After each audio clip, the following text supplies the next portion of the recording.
Namaste, welcome to Bharat Voice.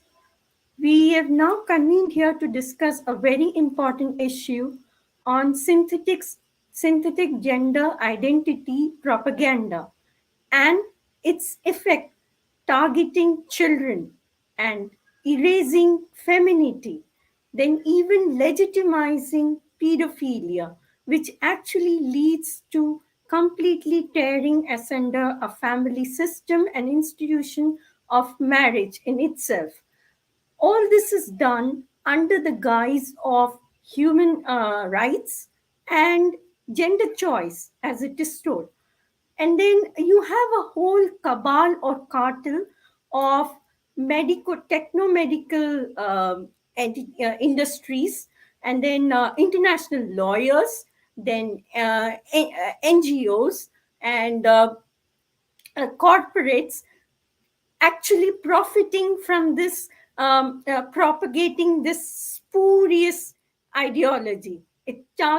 Targeting our children. It goes to the extent that now even children are subjected to gender change operations in US without even the parents' consent.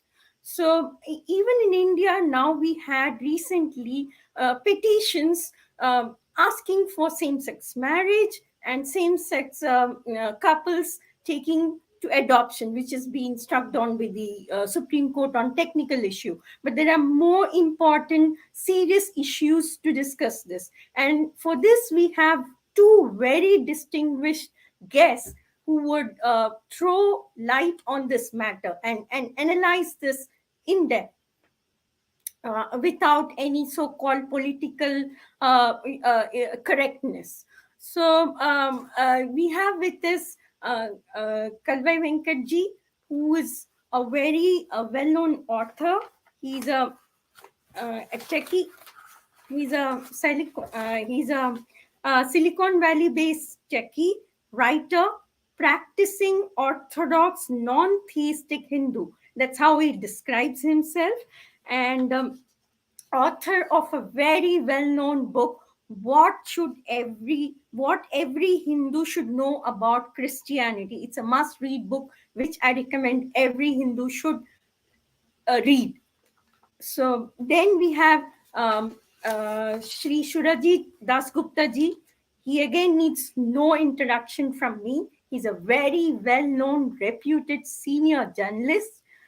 We have read decades of his columns in various publications, from Pioneer to Statesman to so many other reputed publications and national dailies. So we have both of them. He's a public intellectual in his own right. So we have both of them today discussing on this important topic. So I welcome both. Namaste, Kalavai ji. Namaste, Surajit ji. Namaste. Namaste. So can we then begin discussing about this important issue of synthetic gender identities and its perils for civilized society in general and Sanatanis as Sanatana Kutumbas. So I would invite Kalavai ji to begin the discussion. All right. Thanks a lot for inviting me, Gayatri ji, and it's a privilege to share the platform with you, Surajit ji. To start with, I think I really loved the topic itself, the title you have chosen. You're calling it synthetic gender, indicating that it is something artificial. In fact, the term gender itself is artificial. Okay, it was coined by a charlatan. Okay, his name was John Money. He was a professor of psychiatry at Johns Hopkins Medical School in the US, which is a top medical school, which is America's #1 med school. And then John Money becomes a professor there in the 1950s. And then through the 50s, 60s, and 70s, he drives a lot of activism. And he introduces the term gender into the academy and into the publications, the mainstream media, everything. Prior to that, and even after that, even until today, science, biology in particular, only knows of the word sex. Okay, it only knows of sexual differentiation between a man and a woman. There are two sexes, but he introduces the word gender, his main idea for doing that was to basically erase the distinctions between a man and a woman, because that was also the period when feminism was on the rise in the United States and in the West in particular. So he was trying to erase that distinction. That basically where he was trying to get to was that nothing is driven by nature. Women and men don't make their choices or behave in certain ways because they are naturally wired to behave that way. However, he said gender is a social construct. It is something very fluid which can change. That's where it started. So gender itself is a completely pseudoscientific idea that was introduced by John Money in the 1950s, then popularized in the 60s and then the early 70s. And why is he a charlatan? There is something called the Reimer case, okay, which he was very infamous for. So there was a small kid by the name Reimer, and then he underwent botched up surgery. Okay, when he was undergoing surgery for removing or circumcising him, and during that process, they ended up botching it up by burning part of his genitals, and hence this guy operates on him, and then he says, "I can now change his sex." Okay, and then he will now become a female. It didn't happen, and then instead the boy went through a lot of misery and eventually committed suicide after some time.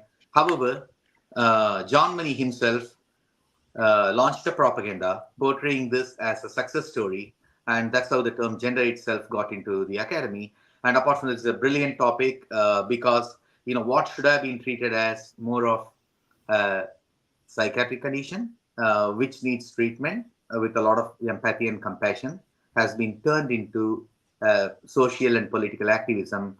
So thanks a lot for inviting me, and Surajit, please. So, thank you for your introductory comments and your. I would now like to invite Surajit ji to please uh, share his views. Thank you, Gayatri ji, and I'll take off from where Kalavai ji left. So, in fact, in the 1990s and also the decade of the 2000s, when this debate about homosexuality had begun, the term woke we hadn't heard of until then. It's, in fact, even in the previous decade, it was maybe towards the end of the second half that we began uh, getting bombarded by this new concept. And throughout the 1990s and the 2000s, when society at large, the world over, was battling with the question whether homosexuality is natural. And for most heterosexual people, the question struck their mind. However, uh, later on, as I approached it from a very typical and peculiar and focused on science, and in science you have to be ready for possibilities. You cannot rule anything out, and then finally you stick to what has got very hard evidence in support of it. So that is what although initially as a heterosexual uh, part of the majority of population, the same question struck me. But then when we use the word natural, we refer to nature. Now, if something happens in the nature, it is natural, which means if something happens in biology, it's natural. And then I started exploring. And when I started exploring, there were certain biological facts that I first of all ruled out. For example, you have an analogy with animals, for example. Now, in certain zoos and natural sanctuaries, same-sex behavior among certain wild animals have been observed. Mhm. However, on closer study, it was found that the situation was somewhat like human beings. Let's say an engineering college where boys do not get to meet girls at all, because the percentage of girls who, especially in streams like mechanical engineering, chemical engineering, still there are some. Software engineering, you may find a few, but mechanical and electric and electronics engineering, you hardly have women attendance, which is why for 4 years at a stretch, these boys live in a in a hostel where they do not get even a sight of a girl, and that kind of disturbs them. Sometimes they seek gratification in the same sex. That is not the same as homosexuality. And it was observed that even in animals, such situations, for example, a zoo is not a natural environment. It is where you have kept the animals in captivity.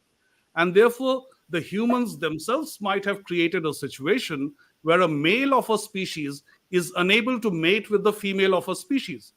As a result, at the time of high development of testosterone, the male tries to look for some kind of vent to that sexual energy, which is when certain bears, certain antelopes, and some other animals were seen, indulging in each other within the same sex. So that thing was ruled out. But I kept studying more and more about the biology of homosexuality. That was when I found out that there can be human factors also responsible for homosexuality, and it is not a fad. It is not a whim or fancy or an eccentricity that just crossed your mind, like it happens in the case of the woke people, that suddenly a man assumes to be a woman or vice versa. It was not like that. So there are certain three very broad factors that I came to know of, and very prominent of that was the history of pregnancy of the mother. That was a very important factor. For example, if a woman has had several boys, several sons, rather than a daughter, and finally the boys that are born towards the later stage have a higher stage of being gay. And there's a completely scientific explanation for that. Now, broadly, as I said, that there are three factors. So, uh, many scientists agree with the hypothesis that every zygote, which is the preliminary stage of a fetus, begins as a female. Now, thereafter, there is something called INAH3, which is the third interstitial nucleus of the anterior hypothalamus. In simple terms, you can just call it hormones. Now, that easy either receives testosterone in adequate quantity or it does not. Now, there can be men whose INAH3 did not receive an adequate supply of testosterone and they turn gay. Then there are women who received more testosterone than they were supposed to, and then they become lesbian, or in a lesbian relationship, they play the role of husband, quote unquote. Now, there is a second scientific theory also, which is the size of the digits. As you can see in the size of my fingers, you would see that my ring finger is a little longer than my index finger. This is also a hypothesis because none of these theories have reached a kind of finality.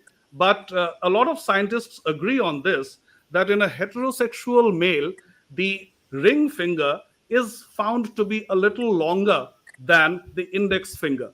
This is another, but if it is the reverse, it is a homosexual. If this finger is longer than this one, then I'm a homosexual, which I am not. So that is another biological factor. Now, there is a third theory, which I have already detailed, that is the history of pregnancies of the mother. Now, finally, why do we need to get into this technicality? That is because science has to be the ultimate factor of deciding anything. If, like CJI DY Chandrachud, I can imagine, I can identify myself as anything, then I am the CGI. Let him, vacate the seat and I'll occupy his chair. How can you imagine something just like that? And taking off from where Kalavaiji said, I would say that this word gender must be banned. This word gender is creating a lot of confusion.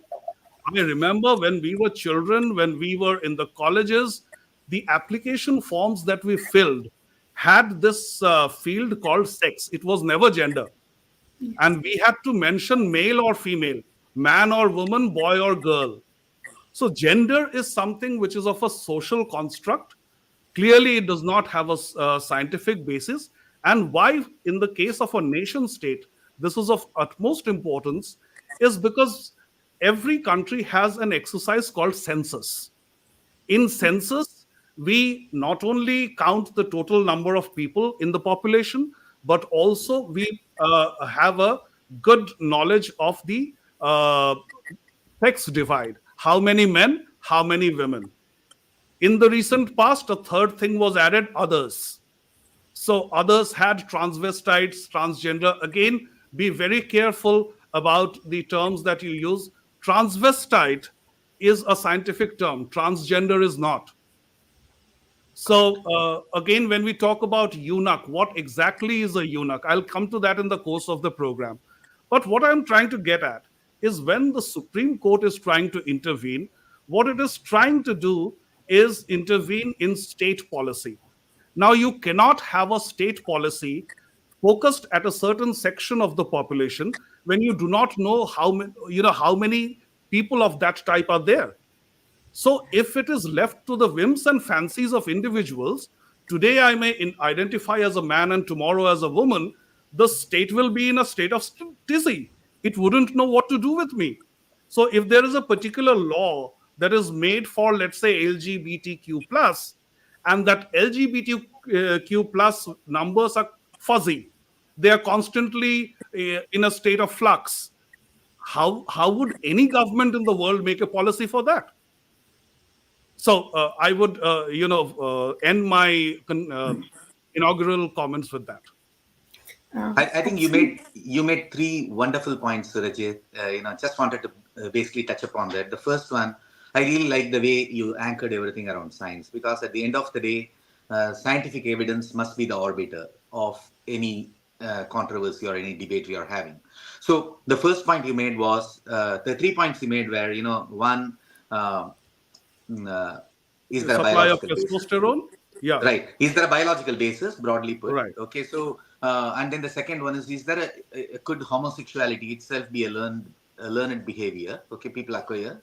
And then the third one, how much of the traits are inherited? Right. So there are Right. enough studies to reinforce what you just pointed out. Number one, is there a biological basis? There has been a search for identifying the genes that contribute to homosexuality. No such genes have been found yet. However, what they did was there have been a few studies carried out on identical twins raised apart. Okay, so in those cases, there tends to be a higher correlation of them being homosexual. Okay, so that kind of lends some credibility to homosexuality itself having a genetic basis. However, the most of scientists now agree it's roughly around 12 to 15% genetic basis. Okay? And what happens to the remaining case of homosexuality? And we have had quite a few studies. For example, the boarding schools of England. Okay, they are pretty famous or infamous, however we want to portray that, for a lot of homosexuality, which again touches upon the point Surajit made. They were raised in entirely boys only environment. Okay, in boarding school, where they had very little contact with the outside world, and there was a higher incidence of homosexuality. Similarly, among the prison population, particularly they studied the female prison population in the US, and the incidence of homosexuality or lesbianism was significantly higher. And many of those inmates who were not lesbians before they came to the prison, and many of them were not even after they left the prison, had taken to a lesbian lifestyle while in the prison, because that was their way of bonding or finding some security or human connect and all these things. Then the third point that Surajit made was about some of the inherited traits. He already talked about digit ratio, and digit ratio already contributes to some of the feminism as well. Some of the feminist women tend to have that kind of odd digit ratio. However, what is even more interesting is there was a study that came out from Italy. The biologists in Italy, they studied the hormones, and then what they found was women who are found to be sexually very attractive tend to have sons who may be homosexual. Okay, there's a higher correlation. Okay, so now there could be two different interpretations for that. Okay, so is that sexy woman, does she carry a gene that induces homosexuality in her male offspring, or alternatively, does she carry a gene that endows her with some physical properties that are attractive to men. And since her sons also carry the same genes, okay, are men attracted to these boys? Okay, so we don't know that, right? So the data could be interpreted one of the two ways. But so those are the three very important points, you made, Surajit. So I thought, I'll just add on to that. And then one important distinction, of course, we should make, and is which I know Surajit already kind of hinted at, is to make the distinction between homosexuality and transgenderism. Okay, so these two are kind of very different, because homosexuality is one's sexual preferences, right, and one's choice of mate. Okay, whether one chooses somebody from the same sex or the opposite sex, or some of them are bisexual. Versus transgender is uh, confusion regarding somebody's sexual identity, right? The scientific term for that is gender dysphoria. Okay, so and then gender dysphoria is something which affects only a very very small percentage of population. The studies in the US indicate that roughly 0.02 percentage of the population is gender dysphoric. Okay, so these are the people who feel that they were born in the wrong body. And of course, when we approach this subject, we should be absolutely careful about uh, making a distinction between activists who want to, or corporations or judiciary who want to impose a certain way of thinking on society, versus us being compassionate and empathic towards people who are gender dysphoric. Okay? And I think this is where I think Hinduism offers a great legacy. Okay, it offers a great yardstick for us to be guided. So I'll just quote three examples. Right, Kama Sutra, for example, talks about Tritiya Prakriti. Okay, meaning the third nature. Okay, it talks about male, female, and then Tritiya Prakriti. Okay, so it accepts that as something which is natural, and while that term is not very specifically defined, broadly we can take it to include gay people, lesbian people, transgender, etc. See, although all of them do not fall into the same category, because one is sexual preference, the other one is sexual identity. Okay? Then the Arthashastra, Kautilya, for example, talks about this, and then he says, whoever harasses those who are homosexuals would be fined. There would be jail time. There would be monetary fine, etc. So, in other words, the learned folks of our society, our ancestors, uh, understood the importance of not persecuting somebody just because they happen to be LGBTQ, right? Whatever we want to call it today. On the other hand, they were open to the possibility. They did not have the advantage of modern science that we have. All the hormonal studies, etc., that we have carried out today, they did not have that advantage. But they had the wisdom to not vilify someone just because they are different, and hence be compassionate and empathic towards them. Right. So I think that's a really good moral guide for us to follow.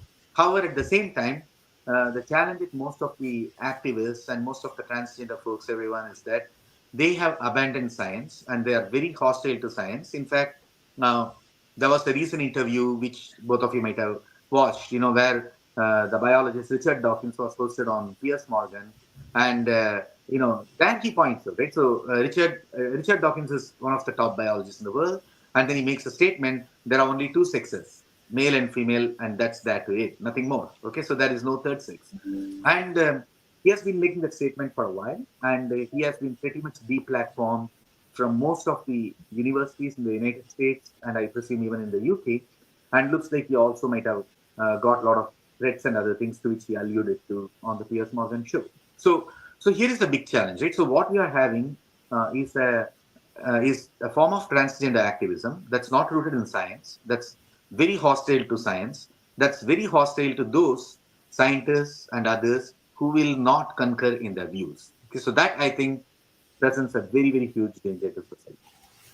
Um, I think that was really wonderful, especially the way Sanatana Dharma treated gender, because we did accept that there is a transgender part also, a third gender, but then we treated it in a very karmic manner more than activist way, the way the kind of propaganda that is run. So that is very important. We were human. We never went around killing people because of their uh, dysphoria or gender dysphoria. So that was never an attitude. That was the Abrahamic way of dealing with No, things. if I may interject, we not only did not persecute them. Okay, so a very good story that comes to your mind is from the Mahabharata, the story of Shikandi. Right? So Shikandi was born a female. Okay, he was born a princess. Okay, and then Shikandi goes through what we can describe as classic case of gender dysphoria. Okay, from a very young age, he thinks. I mean, she thinks that.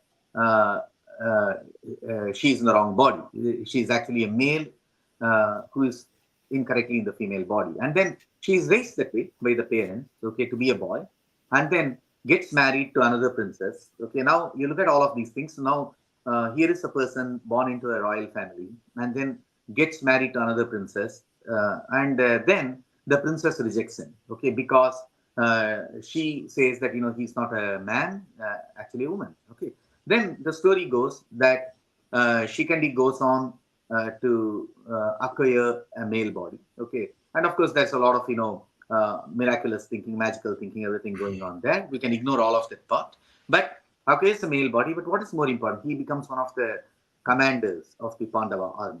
Okay, so in other words, someone being a transgender person then could get married, and then even though the princess sends him out, and then again he comes back with the male body, she accepts him, and they live happily ever after. But even more importantly, Shikandi was able to command an entire army on the Pandava side for a while. So which again tells us someone being a transgender person was not only not persecuted, but could actually rise to the very top in traditional Hindu society.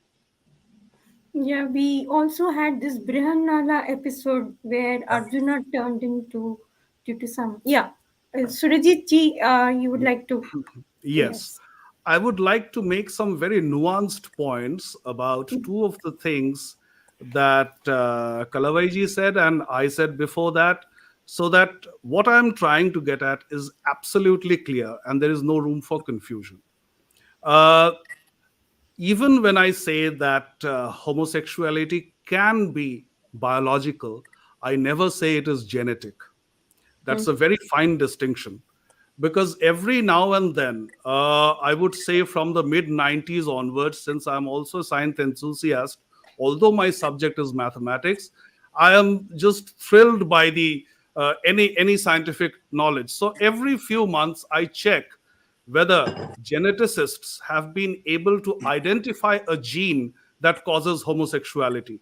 And in the past 25, 30 years, I have been unable to get any news report that says that finally a particular gene or a certain DNA pattern has been identified which causes homosexuality. Science has so far not been able to identify any such gene, which is why I never say homosexuality is genetic. Now, coming to the Hindu Shastras, I think there again a nuanced point needs to be made, which is, did we ever persecute homosexual people or transgenders? That answer is an absolute no. No, we never did that. At the same time, as far as our Puranas and Shrutis and Smritis are concerned, there are certain things in modern age. When you look back, you try to justify things ex post facto.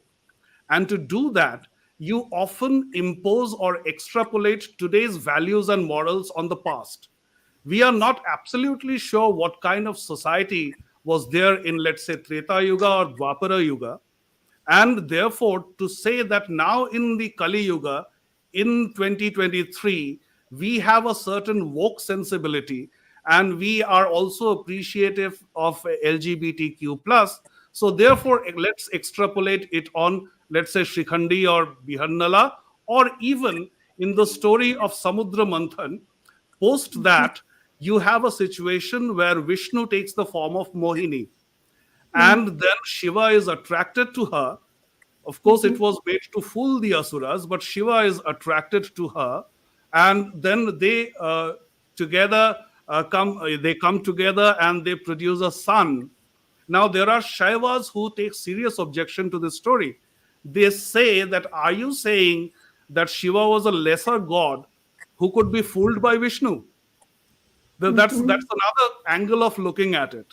Not only that, there is something strange about our Indian culture, is that even much before all this debate had begun about homosexuality and sexual identity and orientation, there was a place for a community called Hijras, who are nowadays called Kinnars. Now, this was something that the British government found very strange about our country. There are transvestites across the world, but they do not have a culture of clapping like this, or just barging into the arena of a wedding ceremony, or where a child has been born and then extorting money, etc. So the British government had banned this practice of extortion by the Kinnar community. However, upon independence, that ban was lifted. Now, this is something that is very important, because there is widespread misunderstanding, misconception about what a eunuch is. And give me some time to explain the idea. First of all, let's take the literal meaning. To start with, let me not intimidate commoners with technical jargon. So I'm starting with the English definition. The English definition, whether you go to Merriam-Webster's or Oxford English Dictionary, is a castrated male. Simple, nothing else. A eunuch is a castrated male. Now, very often in India, while talking to different people, if this subject comes up, people often tend to make a comment, what could the poor guys do? They were born that way. Now, it's a scientific impossibility to be born a eunuch. Because, as I said, a eunuch is a castrated male. You cannot castrate a fetus, right?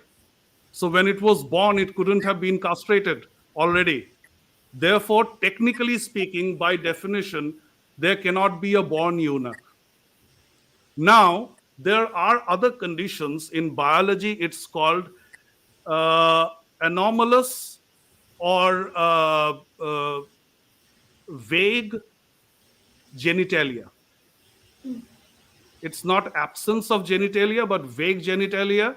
And there are different conditions for that, none of which is a eunuch. So let me very briefly deal with this. And this false idea is propagated among Indians also by films. A few years ago, I happened to watch a Bengali film which was called Shomantoral. So Shomantoral, in Hindi accent, it would be Samantaral. It means parallel. So a parallel universe kind of thing. So there was this guy, the protagonist, who happens to be a transgender or transvestite. And in the final scene, towards the climax, he dies.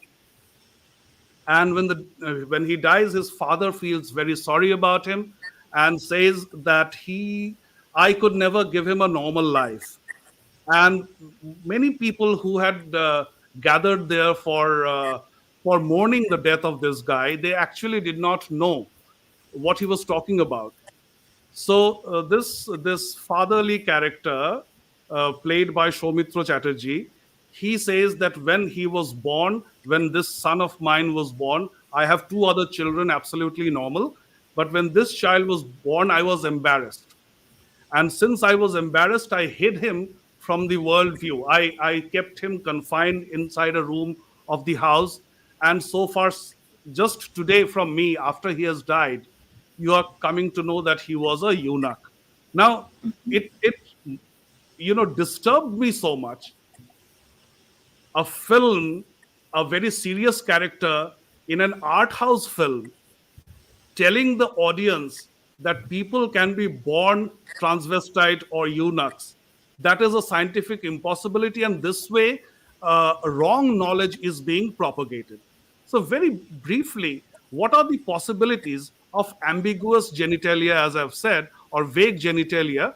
So, this notion that a newborn baby can be said to be a eunuch or transgender by looking at the genitalia is completely false. You can look at the genitalia and figure out whether it's a boy or a girl. Nothing further than that. Now, this ambiguous genitalia that I'm talking about, they are result of chromosomal disorders. Now, there can be a genetic male with an understated penis or a genetic female with an understated vagina. And neither of these medical conditions qualifies the baby for the eunuch tag or transgender tag. Now, reasons I'm going to just explain. Now, transgender, as I have already said, is a social construct. A more technically sound name is transvestite. A transgender is a genetic man who feels he should have been a woman. Feels. Feeling may not be a very scientific thing. So be very careful about, I am being very careful about the words that I choose. Whereas in the case of transvestite, it is not about his feelings. It is about a medical condition. Now, a newborn baby is just too young. He can't even speak. He or she can't even speak to tell the parents what he feels about his sexual identity or sexual orientation. So, how could the father have known that this was a eunuch? Now, then, a eunuch who had been forcibly castrated at the stage when he was a man cannot be called a transgender. Historically, for example, in the darbars of Mughals, there used to be these eunuchs. So there have been other kingdoms with harems where the servants used to be eunuch. That was because the king could not trust the male guards. So they thought that since they have a harem of thousands of captive women, and they would sometimes also have sex with them, they wanted to make sure that no servant is able to do that, which is why before employing them in the fort, in the interiors of the fort, these servants used to be castrated. Now, I've already explained that not every eunuch is a hijra or a kinnar. This concept is unique to the Indian subcontinent. You can find this hijra community only in India, Pakistan, Nepal, Sri Lanka, Bangladesh, maybe Maldives, but not outside that. There is no culture associated with this kind of sexual identity. So what happens in that case is I'm just winding up this round of my presentation. So once we were having this discussion, I also happened to go to Quora, which is a forum for question and answers. And there I came across a gentleman who felt miserable about himself. He is a diocese of Tasmania. So, with the Christian value system that also is very anti any kind of third identity, he felt miserable. I'm just quoting what I read. He says, and this is a very old guy, he says, and I quote, I was born a eunuch from my mother's womb. I was diagnosed when I was 3.5 with XY47, and I have been struggling with understanding myself ever since. I am 77 now. So this I read some 3 or 4 years ago. So he's 80 plus now. I continue to quote, I don't have testicles, but I have a small penis. I could get an erection uh, which failed in my mid to late 40s. I have masturbated all my life. I am single and never had male or female sexual activities. Never knew how. I cried when I was told I was sterile and could never have kids. My brother married and had a boy and girl, but we were not close. He died aged 45 in 1987, and his family treated me as if I am dead. I wonder whether things would have been different if I had married and had children. I have learned to be content. I have learned to be content with my life as it is. I am a practicing Christian.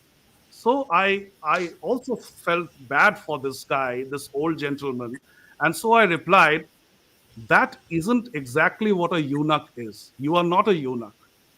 The dictionary definition of a eunuch is a castrated male. Yours is a medical condition analogous to the Down syndrome.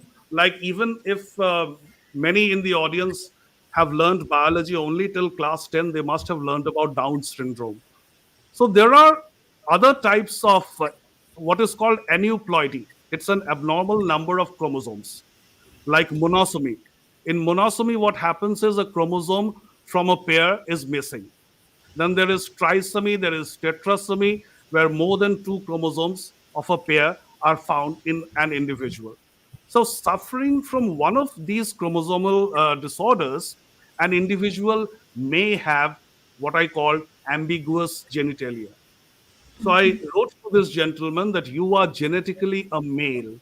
Now, remember when he had written that he was diagnosed with XXY47. Even if there is a single Y, it's a male, technically speaking, biologically speaking. So I wrote to him, you are genetically a male.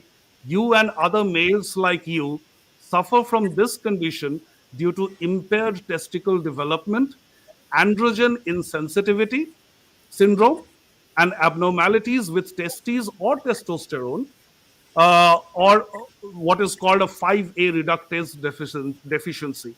So these are technical terms. But then a woman could have written like this. So I also wrote about women with ambiguous genitalia, that there are genetic females who do not have well defined vaginas. Their condition is caused by one of these factors. One is congenital adrenal hyperplasia.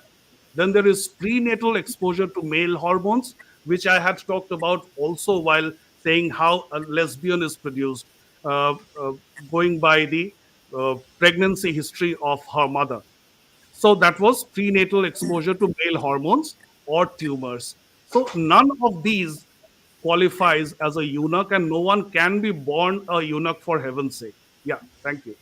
Yeah, thanks. No, I think that's a really important distinction, because a transgender person is not a homosexual, a transgender person is not a eunuch, right? And transgenderism is a condition known as gender dysphoria.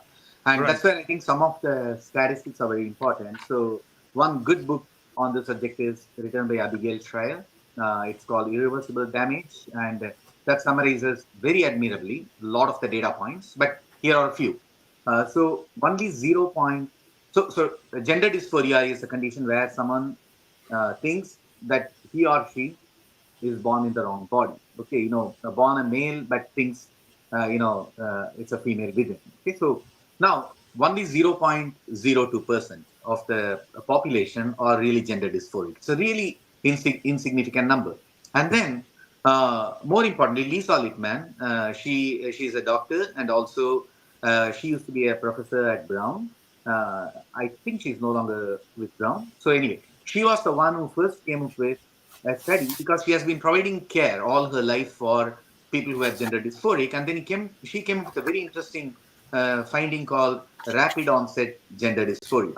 Okay, so prior to that, most of the gender dysphoric patients were males. Okay, males who thought they were in the wrong body, and among them, a significant number of them could have been suffering from what's known as autogynephilia. Okay, so they think that they imagine themselves to be females, and then that gives them arousal. However, even including all of them, it was only 0.02% of the people. However, most of them are boys. However, what Lisa Littman found was, in the recent years, most of the persons claiming that they were transsexual, okay, and that is gender dysphoric, happened to be females, mostly teenage girls. And she also found one more thing: in a small group of friends, if one or two start declaring that they are trans, then others start identifying themselves as transsexual in a matter of months. So she called it rapid onset gender dysphoria. That became a huge controversy. However, whatever she said is really factual, because look at some of the data points in the age group of 30 to 49.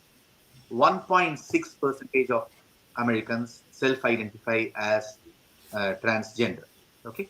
Now, look at the gap between 0.02% are truly gender dysphoric, but Hmm. 1.6% the age group of 30 to 49 self-identify as transgender. That's a huge jump, okay? And this cannot be explained with biology. It has to be, look, there is a social contagion going on. But go to the next age group, which is the age group of 16 to 29. Now, 5% of them self-identify as transgender. So between 1.6 and 5%, there is a threefold jump. And if there is any biological basis, if there's any genetic basis, it cannot have a threefold jump between one generation and the other. Okay, so then uh, what we also find is there's also a lot of other factors at play. So, for example, at Brown University, 34% of the student population self-identifies as transgender. Okay, and a decade ago, it used to be something like 11 or 12%. Okay, this is clear evidence for us that there are a lot of people who claim to be transgender because that's beneficial to them. Okay, they can get admission into a top Ivy League school, or they can get jobs, or do all these things. So there is going to be a large number of manipulative folks, and then we also know that there are lots of them who are men, and who are having conditions of orthogonophilia, and then hence they identify as trans, and hence that gives them proximity to females. And then there are cases of folks who are outright exploitative. These are men.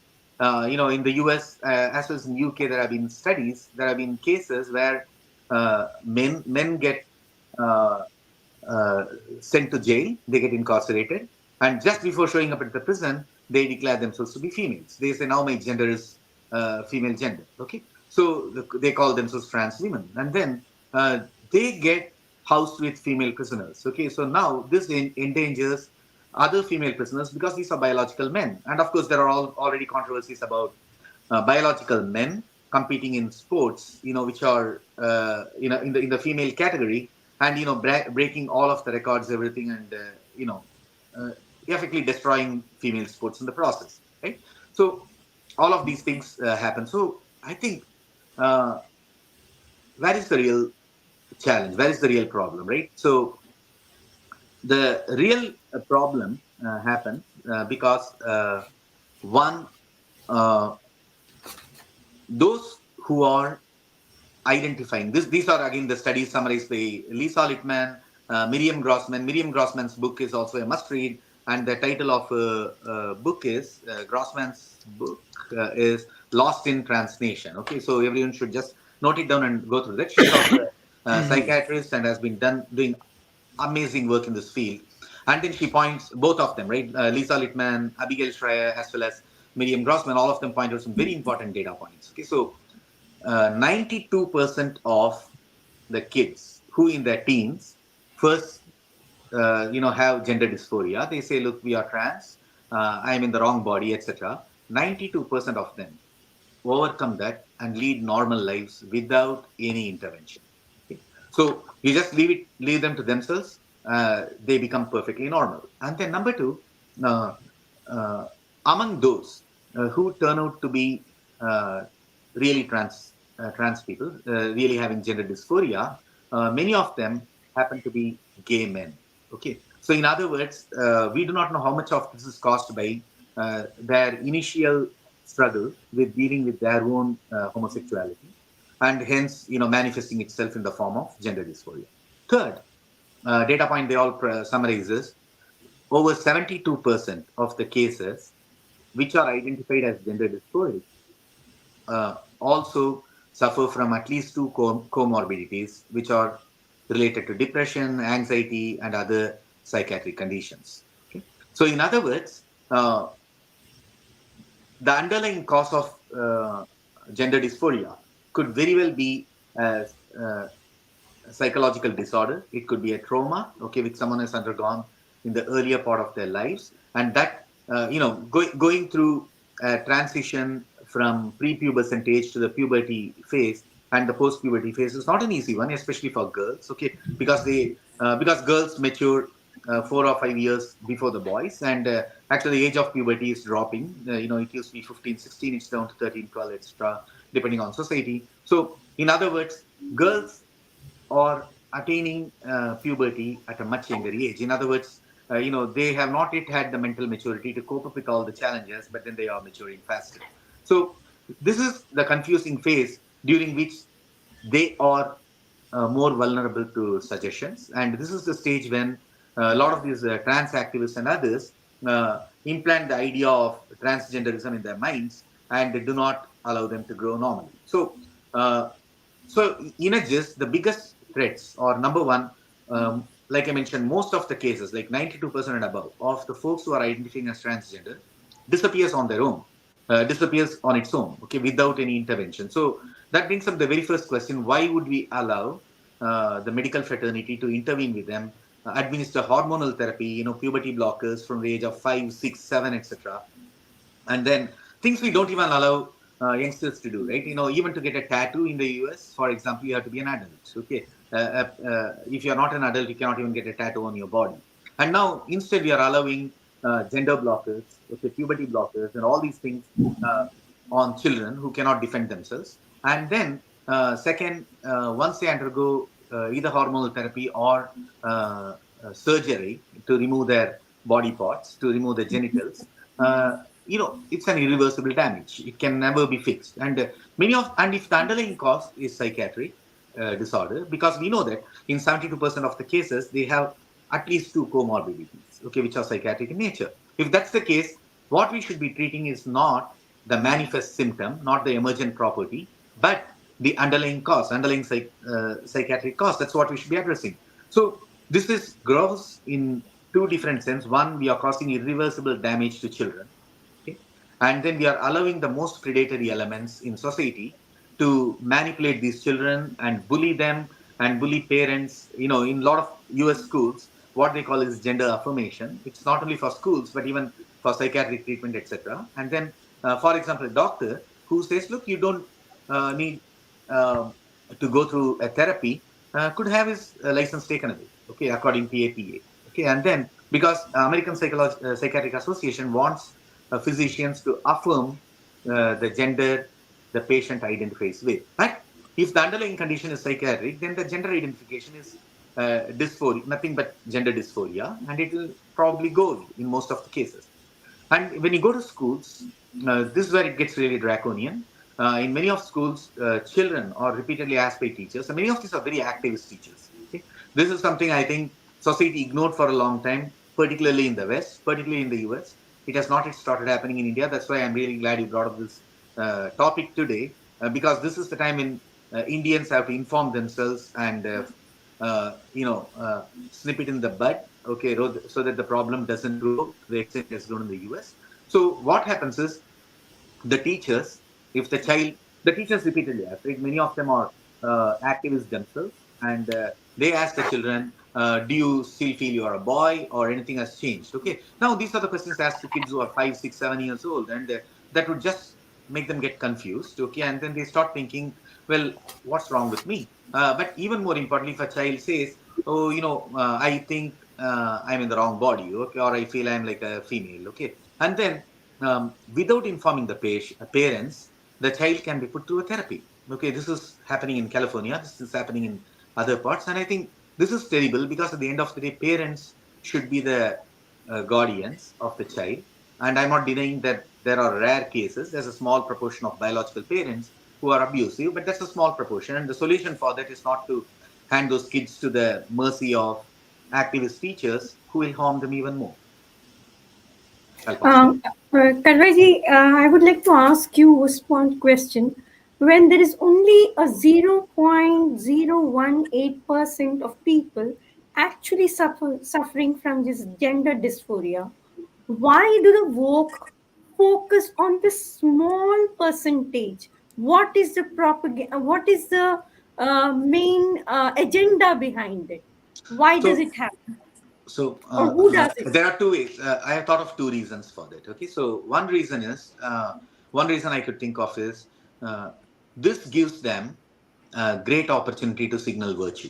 Okay, and portray themselves as self-righteous. Okay, so most of the woke and left activists thrive on this. Okay, in other words, they are saying, look, society is evil. Society is persecuting you. Okay, and then we are your defenders. So, in other words, when they turn this into activism, so if you look at it, a person who's gender dysphoria, okay, that person actually goes through a lot. Okay, that person, if the underlying cause is psychiatric, which seems to be the case based on all the available evidence, then that person is already dealing with a lot of trauma. Okay, and that person is leading with a lot of dealing with a lot of anxiety, and they do not know why they feel differently from all the others, and then why do they not relate to their own body. It's a very tough situation for them to be in.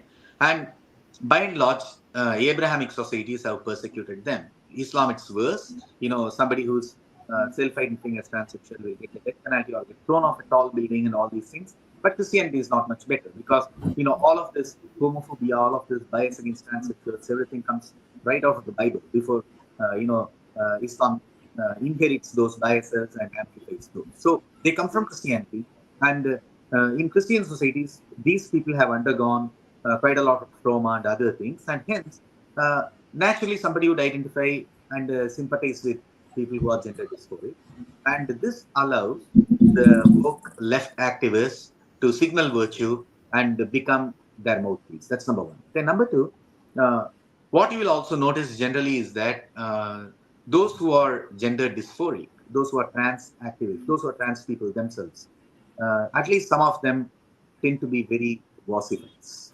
Okay, so they tend to be pretty aggressive in their activism, and I think part of the reason I think is that they are also very sensitive human beings. Okay, they are on the oversensitive side because if they are already suffering from anxiety and stress and trauma and other things, which eventually led to that gender dysphoria, then part of the reason could be that they are oversensitive and very reactive, and hence they become good activists that you can leverage and you can exploit. Okay, that's what a lot of the leftist activist organizations do.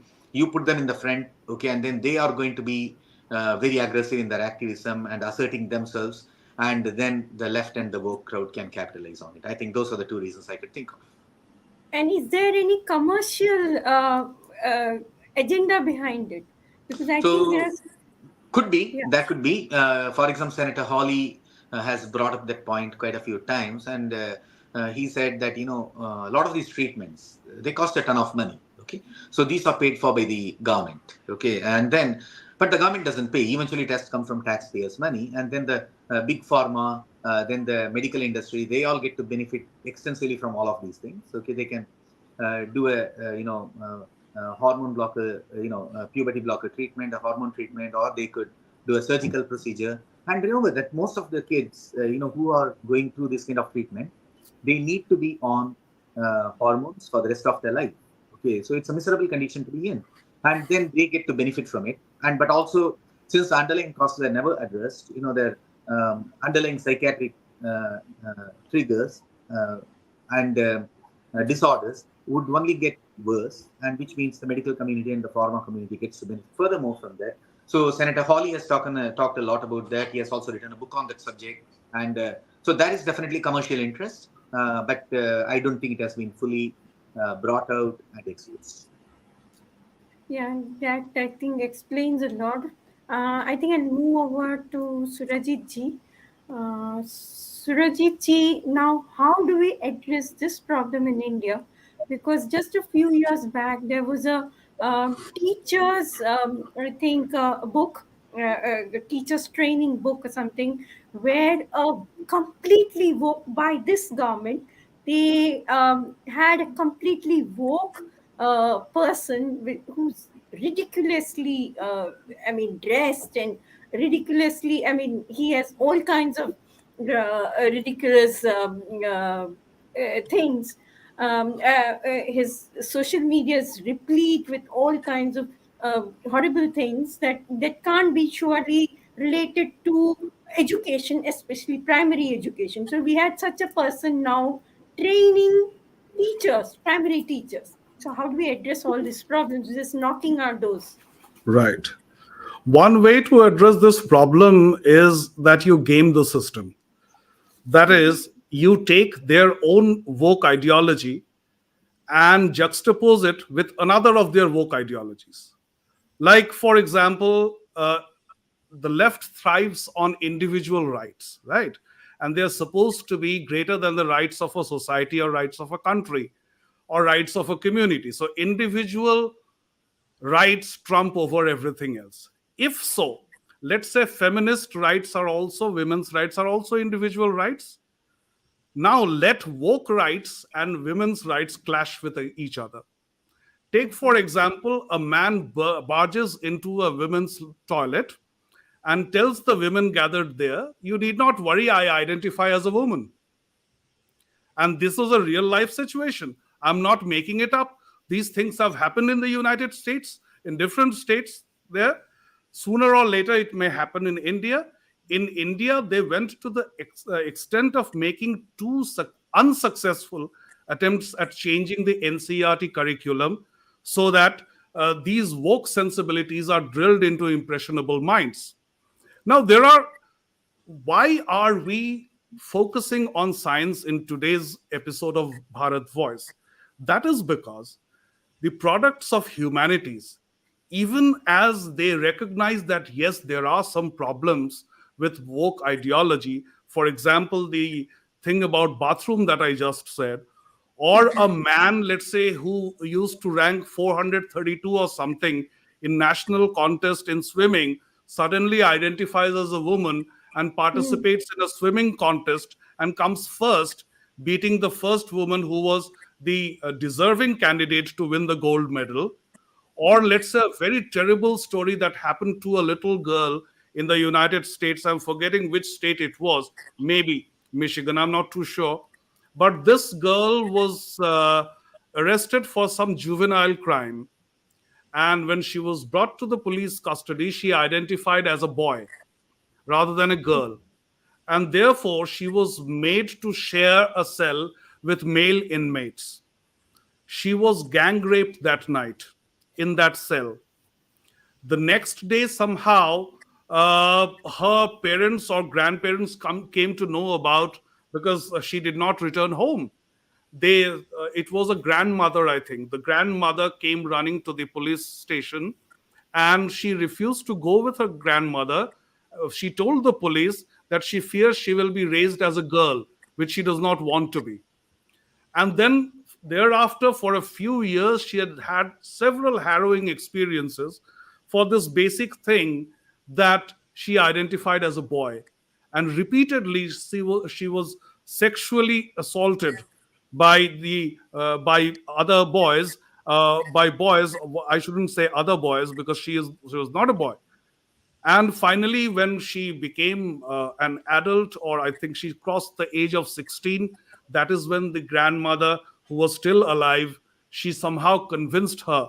But her life was ruined, and now she regrets that. Then there are so many of examples of the type that Kalavai ji had shared. There was this documentary last year, "What is a Woman?" by Matt Walsh. That also had several of the data and very specific and low percentage of gender or sex dysphoria, as it is called. So why are we focusing on science? Because even when products of humanities look around and they come across such examples and they realize this is a problem, they are confused as to what the solution should be. The solution has to be science. Take, for example, as I said, that let one kind of individual right clash with another. Let's talk about 2018, when there was this Me Too movement. What if every Me Too accused starts identifying as a woman? There is no posh case then. Every accused in a Me Too case, if such men start identifying as a woman, where will these cases go? There will be no posh act. You cannot, apply the standards of law that apply on harassment or sexual harassment in the workplace, right? So, therefore, as I began by saying, that a nation state's policy depends on numbers. And numbers can be determined only by science, not by individual whims. Today, I may say I'm a man, tomorrow, I may say I'm a woman. I'm confusing the state of India. The government of India does not know whether it should concentrate a woman-focused law on me, or a man-focused law, or a universal law on me. because my identity is fluid. Therefore, we have to focus on science and just look at how we have gradually strayed away from there. Today, when you have such a discussion in an office place or any public place, you would find that a majority of woke rights activists have absolutely no idea that identity, the sexual identity, as well as orientation, has a scientific basis, which is why they take for it as a kind of a fad. Okay, I want to live like this, and therefore I am this. This does not work because you are confusing the rest of society. I remember that in school, we had a chapter in English literature that was called A Table is a Table. Mm. Now, just imagine, I think some of you must have read it. The story went such that there was this whimsical guy who suddenly decided that a table would be called a pen would be called a the chair would be called the wind would be called the guts, and anything like that. And then he actually memorized those new, identification marks of different objects. And when he started speaking, people thought he was mad. He made no sense at all. So you cannot self-identify your sexual thing. You are a man or a woman defined by biology, defined by nature that way. So this is very important, and I think that unless the state, the state means the legislature, the judiciary, and the executive, they make this point, this will not stop just like that, because what happens is, till the time scientists, the community of scientists, get a support of the state, this goes haywire. If you look at, I was talking about the gradual process by which people distanced themselves from science. There used to be this scientist called a psychiatrist, actually, who was Robert L. Spitz. I'm sure Kalavaiji must have heard of him. He was the professor of psychiatry and chief of the biometrics research department at the New York State Psychiatric Institute at Columbia University. Now, this was in the early 2000s when a few individuals approached him and said that they thought they were trapped in the wrong body, or that they were attracted to the same sex, not the opposite sex. So, without imposing his views, in fact, anyway, a doctor is not supposed to impose his views, or a psychiatrist shouldn't. So, the psychiatrist asked, so what is the problem? They said, well, we consider it a disease. So, Dr. Robert Spitz said that, well, I do not consider it a disease, but if you say so, let's talk about it. And then a very prolonged process of psychiatric counseling began. Remember that he had not approached these so called patients, they had come to him. For the coming 10 years, he was hounded, he was vilified, this poor doctor, for just offering help to people who had approached him.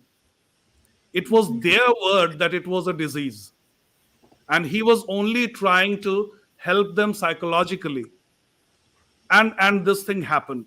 So we have seen similar instances when the doctors in China tried to reveal the truth about coronavirus, and how the state of China hounded them, persecuted them, incarcerated them, silenced them, and today we do not even hear about them. So, very badly, the community of medical doctors, geneticists, biologists, they must all get the support of the state. Without this, the society is going haywire. I've started noticing the resistance that is building up now in the United States. Europe is still a far distance away. Everywhere you see in Europe, there is still nobody putting his foot down, saying, "What nonsense is this?" So this must start, and the government of India in particular must be conscious of the fact that so far, since the constitution of the country came into being, time and again it has come under the pressure of leftist activists and made horrible laws that have wrecked Indian society, that have wrecked the fundamental unit of society, which is family, and now they are going to wreck individuals as well. The documentary film that I spoke about, it shows several people who are feeling miserable after forcing them through, to go under the knife, and now it cannot be reversed. That's a medical process that cannot be reversed. They're feeling miserable. A few of them are already gone. They have committed suicide, and the few surviving, they are saying that they may go any day. They just can't bear with it, with what the doctor has done with their body, with their identity. And finally, if at all these things, let's say whether it is homosexuality or a sexual identity, what you are basically doing is trying to challenge the order of nature. This phraseology may sound very odd, because even Section 377 of the Indian law uh, says order of nature. But I'm talking about order of biology. By order of nature, I mean order of biology. If you are trying to defy that, all right, let's say, take up the challenge. And when you take up the challenge, let a man who identifies as a woman become pregnant and demonstrate to the world it's possible. He cannot. He cannot. Even in this recent case from Kerala that we heard, that man who identifies as a woman and is undergoing sexual change, he could get pregnant, because even while the transition was happening, the ovary, the uterus, etc., the fallopian tube, and those things were intact. That woman who was identifying as a man. And therefore, let's not talk about biological impossibilities. If science rules out something, it is ruled out, plain and simple. Thank you. No, absolutely Absolutely. right. Science. Sorry, Yeah. just one point, Gayatri ji. So, Yeah. absolutely, you are right, Surajit ji. Science definitely rules out all these, that gender is fluid, etc. In sex, there are only two sexes. To quote Richard Dawkins again, there are only two sexes, male and female, and that's that to it. Okay, so now, however, the challenge is most of the scientists, they know the truth, but then they are afraid to speak up. This is the case in the United States in particular, right? Yeah, A good example. what happened to Robert Spitz? The same thing will Yeah, happen to them. same Yes. thing, right? And Yeah. take the example of Professor Carol Hooven. Okay, she is a professor of biology and world's top expert on testosterone. She teaches at Harvard University. Okay, and she's also very famous for her book T. Okay, the story of testosterone. Okay, and how it affects everything from the prenatal stage all the way up to delivery, etc., and even beyond. Okay, when you get a testosterone therapy, what it does to your brain, what it does to your personality. She is the world's leading expert on the topic, but she has been vilified. Okay, and then because she just spoke the truth that look, your biological sex is pretty much defined at the time of conception. Okay, so it's not something which can change. And she spoke the truth, and she has been vilified. And if this could happen to a woman who's also a Harvard professor, world's top expert on testosterone, then it can happen to every other scientist. So I think that's where I think Surajit ji's point that we need to get governments backing in India. Okay, at least the good thing with India is while the left is trying to make inroads, India is not fully infected by leftists. Okay, in the US, it's different. The institutions are all completely taken over by the leftists. That's not the case in India. Okay, so I think the government should throw the weight behind scientists and then make the scientific education mandatory from very early on at school, so that kids learn uh, just as they learn that the earth goes around sun, they should learn that there are only two sexes. Okay, and then what is gender dysphoria, so that they are empathic, they are compassionate towards those who are suffering from gender dysphoria. But then it should lead to, okay, what is the right course of action from there on. Okay, so is it caused by the underlying psychological trauma, then address that, etc. Okay, so then the one point which Surajit ji mentioned, which is very interesting, I wanted to briefly touch upon, that is how do we get for example, the women to fight the trans activists, right? So here is my thinking, which is slightly different. in the UK, about 12% of women self-identified as feminists. Okay, and I think even that number is bloated, because a lot of times when you just present the option or you're feminist or not, somebody is going to say, look, if I'm not a feminist, what am I? Am I going to yield to patriarchy or misogyny, all of those things? And hence, yes, I am a feminist, right? So, but I think in reality, a really small percentage of women identify as feminists. And biologically, Surajit ji talked about digit ratio right up front. And the digit ratio is one of the things that sets somebody as apart as a feminist. Okay, this is a No, woman. that was about lesbian, not feminism. That No, was you about talked about lesbian. lesbianism, but there was a study Hmm. also conducted which also Okay. confirms the same thing for feminists. Okay, so Okay. and then so what happens? Only a very small proportion of women are feminists, right? But a vast majority of women uh, live in a world where our roles are very complementary, right? The roles that Right. men play and the roles that women play are very complementary, right? So and if you look at it, right? So the entire feminist movement narrowed down the identity of a woman. Her identity was defined to her corporate title. Okay, what career she is having, okay, and how much money she is making. That's all defined her. But then in reality, if a woman were to give birth to a child, she's off her corporate track for a good year or two at the minimum. Okay, and then what if she were to have two or three children during the course of her life, especially in the prime of her youth, in her 20s, etc.? Then she is going to sacrifice her corporate priorities. Okay, so that's not something corporations want. So they have narrowly defined feminism and women's identity, and they have tied it to corporate identity. Now, uh, whereas in reality, men and women play a very complementary role. Okay, and of course, some of that can turn out to be exploitative. I'm not denying any of that, but the reality is they play a complementary role, and that's what Jordan Peterson also points out.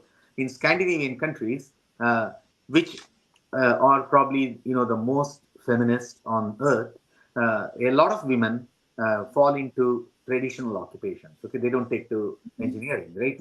Whereas more and more of them go into roles that have always been dominated by women, for example, the medical industry. Okay, so he points it out. So I think what we need to do is, rather than let women fight, because women are not fighting, right? Even in the US, even athletes, right, who have been champions and who are now displaced by men, pretending to be women, even they are afraid to speak up. Okay, so there's one or two Riley Gaines who comes out, but others are very scared of that, because the moment they do that, they'll be vilified, they'll be called transphobic and all these things. And recently, that Miss Netherlands happened to be a man, right? And who pretended to be a woman, and was and all the other beauty pageant contestants, they just pretended as if they were happy for that person. Okay, so I think what needs to happen is, this fight has to be led by those who are not scared of vilification. Okay, you call me a transphobe, I don't give a damn. Okay, and at the end of the day, science Somebody is like on. Vladimir Putin. Someone like that. Although don't have to go about bombing, but then yeah, the point is, yeah. So the point is, science is on my side, okay, and then I'm empathic, because I don't want a young child to be abused through hormonal therapy or even worse, gender-based surgeries. And then three, when I know all the data confirms that most of these cases, their gender dysphoria automatically goes away without anyone doing anything. Why at all intervene in the first place? 92% of the case you should not even have intervened. And then the other 8 or 9%, they may require intervention, and in some cases hormone therapy, and in some cases even surgery. But those done to adults who have understood everything, and who, as the last resort, is one thing, but putting prepubescent child through that is terrible. But I think I want to kind of touch upon one important aspect, right? So why is that we had, this is something Jordan Peterson talks about. Okay, so Jordan Peterson, in one of his interviews, talks about uh, in the United States or in North America, white teenage girls are more likely to suffer from gender dysphoria, okay, than other ethnicities. Not black, not Hispanic, not Indians, Chinese, etc., but predominantly it is the white teenage girls. And then the reason for that he gives is, I think partially I agree with him. So the reason he gives, but I think he only touches part of the story. But he says some freedom and some choice is good in life. Okay, you go to a grocery store, and then you can see two a departmental store and you see two brands of toothpaste, you can say, hey, yeah, this one has fluoride, this one doesn't have fluoride. I want this, I don't want this.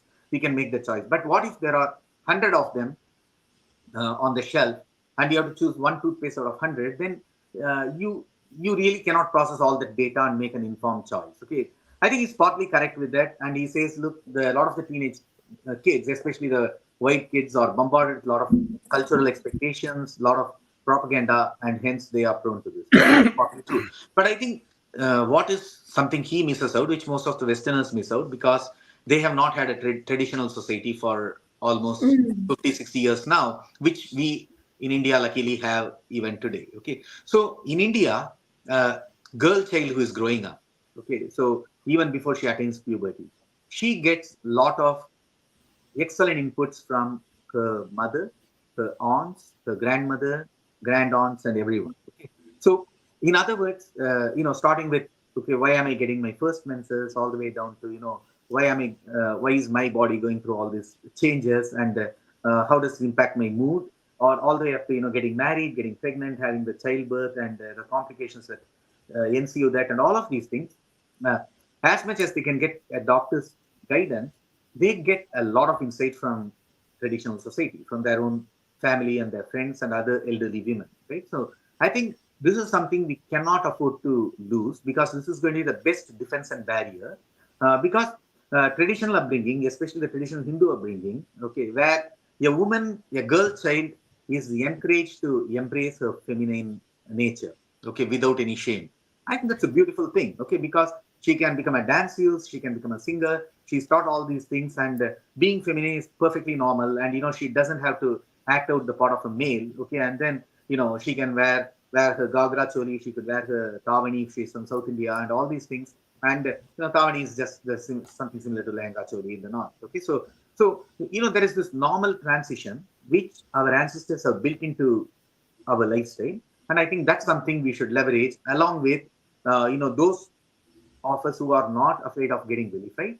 We should just take the battle to the enemies, and then, like Surajit ji said, government has to absolutely step in and then get science in right away from primary school. And there are only two sexes biologically, okay? And those who fall into gender dysphoria category deserve all of our sympathy, all of our empathy. They should be treated like equals, given the best medical care possible. But that does not mean we can have a social contagion and we can pretend and we can look the other way. Absolutely agree with you, Kalvaiji. And this part that Hindus have always celebrated the feminine.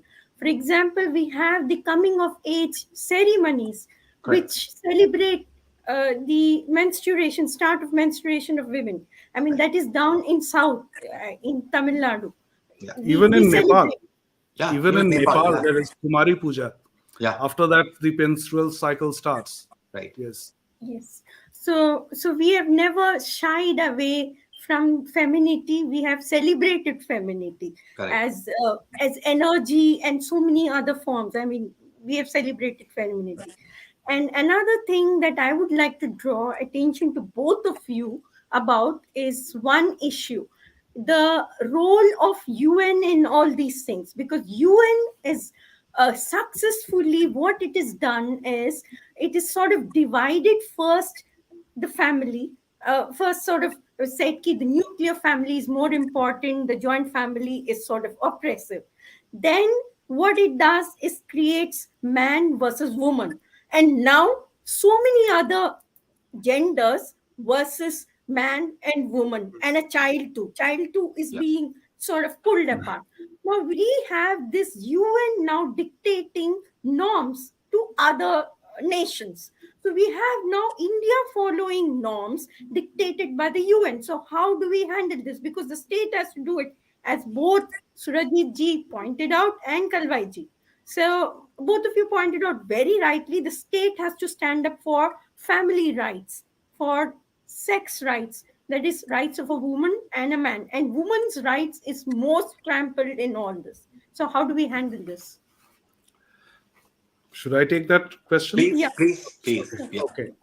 I think for all the failures of the United Nations, compare them to the failure of the League of Nations that was formed after the First World War. this body should be disbanded. It has more failures than successes to its credit, and as and when any self-respecting sovereign country decides to put its foot down, the UN can do nothing about it. The basic role of the United Nations was ensuring peace, right? Because of the Second World War, the fact that the Second World War happened meant that the League of Nations had failed. Now, even in that fundamental duty, since 1945, the United Nations has failed time and again. Now it got into other things like labor rights, like environmentalism, individual rights, social rights, etc. There again, a country like Russia does not care. And it is not only in cases of military use. For example, even during the first Gulf War, when the United States was led by George Bush Sr., I remember that as the NATO forces were closing into Iraq, Russia came in the way. And it was a fallen Russia, remember. The Soviet Union had collapsed, and yet it had self respect enough that at the United Nations Security Council, it was not taken into confidence, which hurt its ego as a nation, which was why the Russian troops stood in the way and Americans did not dare challenge them militarily. So they were very politely requested to give way, and only then the first Gulf War could take place. And recently, I think Vladimir Putin gave a history defining speech which covered this woke thing also. He said that these Western whimsical values are wrecking the family system, are wrecking society, and it is not just Russia, but even a very puny country like Poland. It has stood its ground on the question of Syrian refugees. It said that we can take in refugees from the Russia Ukraine conflict, but not from Syria because of what ISIS has done there. And look at Europe now.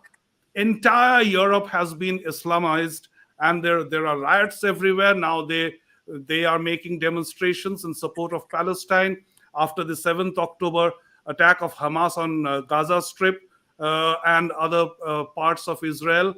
And in contrast, Poland is so peaceful.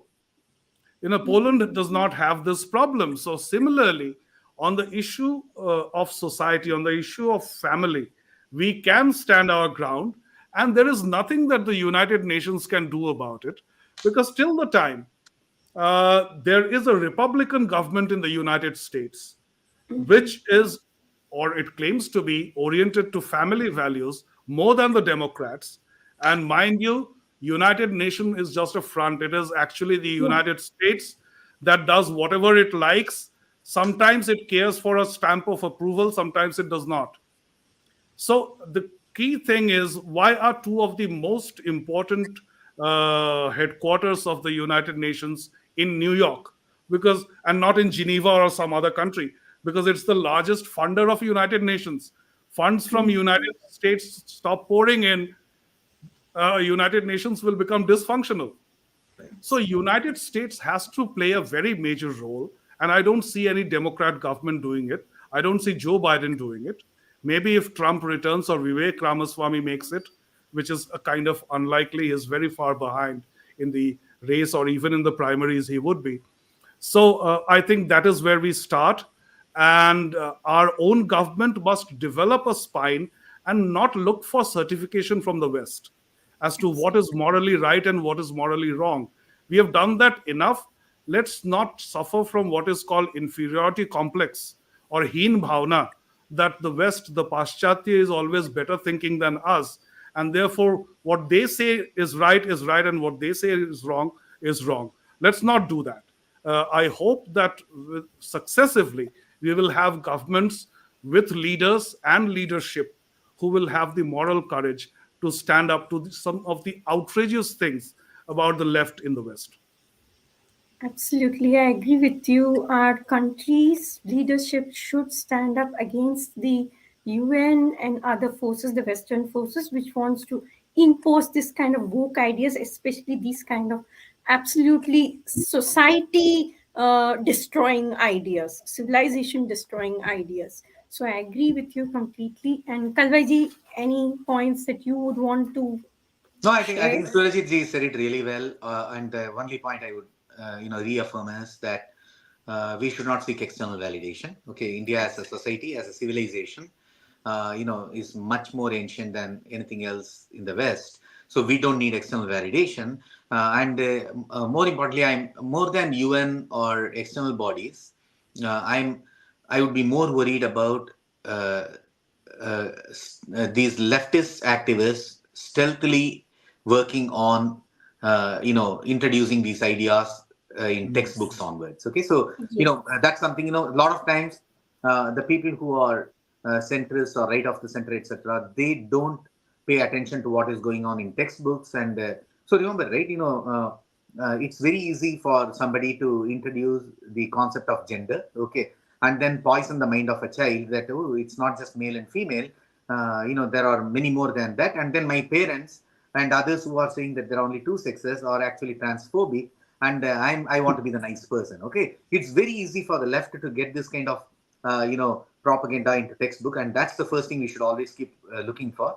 I think in India, the left woke feminist crowd is probably 1% of the population, okay, or even less than that, right? So, and just that they are the most obnoxious, the noisiest. They try, they encroachers. They try to take upon all the public space, okay, whether it's the corporation or the media or anything, and hence they try to create an impression that they are the dominant voice and they are the future. They are not, okay. So, in fact, those are the people we have to fight straight out. And that's where I think we should insist on the government, especially when we have a BJP government. We should make sure that those who are nominated to CBSE, NCERT, and all of these things, and other places, where they could influence the children, we don't spare them. Okay, so we don't let them indulge in any kind of indoctrination. I think that's going to be the biggest defense. And Let's yeah, Kalavaiji, let's hit this word phobia.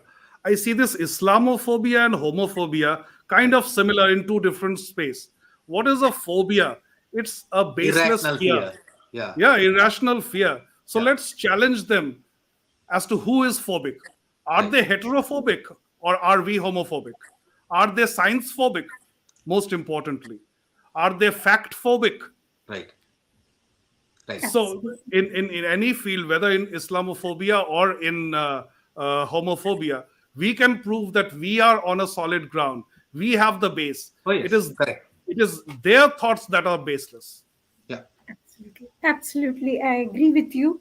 And yeah, most importantly, the left, although it is a minuscule minority, but it's very, very dominant in the academic arena.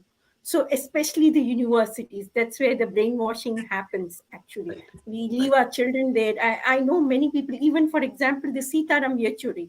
He had parents who are very devout, and it is St. Stephens which played the role what he is today Right. now, CTM. Right, right. So, and I don't see much change in that sphere even today, because Mhm. even today I had a child from our own housing society now here complaining because they have good dharmic parents, so the child is a little more well oriented. She was saying that in her college they insist there are now 56 gender identities, and there are now people saying in Delhi University, Terrible. and yeah, not one, two, So four, but I think part of the problem is not long ago, right? I'm talking about even 15, 20 years ago.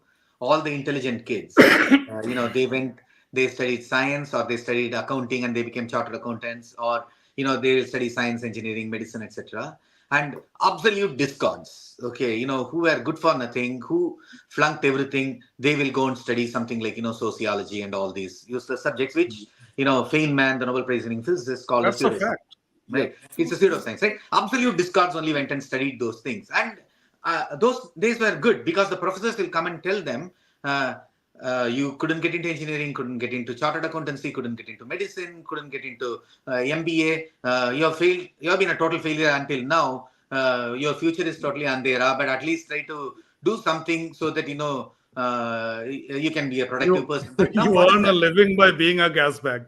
Yeah, exactly. So now what you have done with the mushrooming of a lot of these private universities in India, but Yes. also even laying waste to top institutes like the top five IITs by introducing all the sociology classes and all these things. What you have done is you have given a bit of legitimacy to that garbage crowd. Okay, those subjects should only remain for people who have flunked everything else, good for nothing. You have been discarded and rejected from everywhere. Now go and study this. Okay, and but instead, those are through the power of sheer propaganda turned into something fashionable. And then all along, especially since the social media particularly was controlled by the left, they used to hire these discords by dime a dozen, because all they were doing is censorship. Okay, so they will look at what somebody is posting, they'll go and censor it.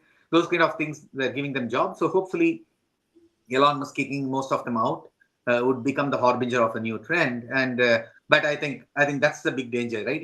One thing we have to kind of go back is to the basics and say, look, if your kid is studying sociology, it's not that that's a bright kid, trying to do something, taking the less tread path or anything. That kid is actually a discount. Okay, that kid couldn't solve basic calculus, couldn't solve basic accounting, didn't understand the basics of biology, failed everything, and that's what made it to this.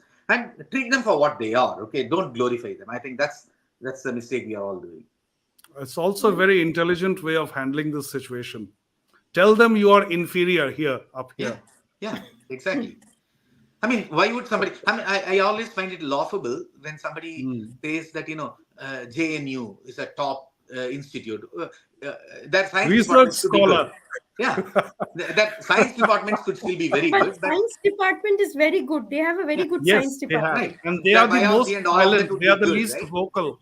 Yeah, but not that entire humanities and all of that, just total Mm, right, garbage. right. Whoever makes it there has been kicked out of everything else. They couldn't get into IIT, they couldn't get into AFMC, AAMS, they couldn't get into chartered accountancy, nothing. They were rejected everywhere. I don't know how many colleges are there in India. Probably 7,000-8,000 engineering colleges, probably 500 medical colleges. Rejected. Chartered accountancy rejected. Cost accounting rejected. MBA business schools. Probably there are 25, 30 top business schools rejected. Everywhere discarded, and they couldn't find a job. Okay, and then couldn't get into combined defense services or anything. Ab kya kare? Okay, there is nothing left in front of me. Go to JNU and Mm, you study humanities. Okay, and yeah. now all of a sudden they become by sheer propaganda. Now they become the intellectuals of society. That's a laughable thing. Yeah, but with respect to indifference with both of you, I agree because I also come from a science background. But it's high time we need to change this. We need to sort of hone our own children to uh, get them towards literature, sociology, and other humanitarian subjects in a very dharmic way, so that they take up these subjects and really do well in these fields. Because I mean, in the past, we have had very good sort of studies in these areas. So why should we leave the field No, to we them? shouldn't. So We yes, shouldn't. we need to reclaim. Oh yeah, I'm all for so if you take subjects like linguistics, philology, and all these things, they were invented by our ancestors, right? Panini's Ashtadhyayi is the first treatise going into these subjects, and the world never thought of what is linguistics or what is philology. He was the first person who gets into all these things, and then starting from there all the way up to Hemachandra Suri, look at the amount of investment we have made into understanding grammar, linguistics, and all these things. No, all of these subjects should be studied by us, like you said, in a dharmic way, and like Surajit ji said, it should be studied in a very scientific way. And all we need to do is to kick out this entire, Marxist, leftist sociology crowd, where they come up with different kind of identity politics and other things, and they impose. Then they should be told, no, if you are doing all these things because you are good for nothing else. Absolutely. Surajit ji, your last comments. We can Y- then end. Yes, I think we have broadly covered a lot of points, and it was kind of, while we were focused on science, we also covered some social issues there, dealt with some very real life problems and situations that have cropped up in the US, particularly, but also sometimes they do in India. And I would conclude by saying that in 2008 and 2018, in 8 when the Delhi High Court, and in 18 when the Supreme Court of India read down Section 377, we had absolutely no problem, because it was about the right to privacy in a way. It was about what you do in the privacy, what two consenting adults do in the privacy of their rooms. It has now gone beyond that because of the intervention of this recent petition that went to the Supreme Court, and uh, Supreme Court found itself getting a minority judgment because three of the judges were against it, two were in favor of it. But those two judges, the CJI and another judge, they are charting on very dangerous territory, because it is no longer about what two consenting adults do in the privacy of their room. They are talking about same-sex marriage, which will be immediately followed by the right to adoption. Correct. Now imagine, why do we have a term like juvenile? We have it because when a young person commits a crime, we believe that until he or she attains the age of 18, he or she does not have all the faculties of a developed individual that would make him or her discern that what he or she has done is a crime, right? So only an adult can take an informed decision. A minor cannot, which is why we have the term minor. Now, adopting means you are subjecting a minor to a situation for which he or she is not in a position to take an informed decision. A child, let's say there is a child 3 years old, or just a newborn baby who was abandoned. Can you ask that little child whether you are okay by being raised by homosexual parents? What is the kind of situation we are putting that child into when he or she is admitted to a school? What kind of awkward questions the peer group will ask? What is the kind of psychological pressure that it will be subjected to? And well, the homosexuals may say that, well, you don't even ask, even a heterosexual couple does not ask their children whether you would like to be born. But then, as we said, that is how things have been happening in the world, in this earth, among animals as well as human beings, that only heterosexual couples are able to biologically reproduce. So since you are defying nature, why do you need to adopt at all, No, I think there or is a bigger biologically reason. produce a child? Yeah. No, there Absolutely. is even a bigger reason why we should be concerned about adoption, Hmm. because Yes. data now tells us that the odds ratio that a Hmm. child who is raised in a household where both parents are, at least one of the parents, sorry, where both parents are not biological, the odds ratio Hmm. is 100. Okay, let me explain what it means, right? So in odds Same ratio, sex parents. right. So Yeah. in odds ratio, what odds ratio means is when you do clinical trial for drugs, right? So you will say drug A versus drug B, okay, for a particular negative reaction. Okay, so then when you say the odds ratio that drug A will produce this negative reaction is 1.2 versus drug B, it means 20% higher risk. Okay, Yes. so the 20% is when you say 1.2. But when you say odds ratio of 100, you can imagine by how many orders of magnitude the risk now increases for a child.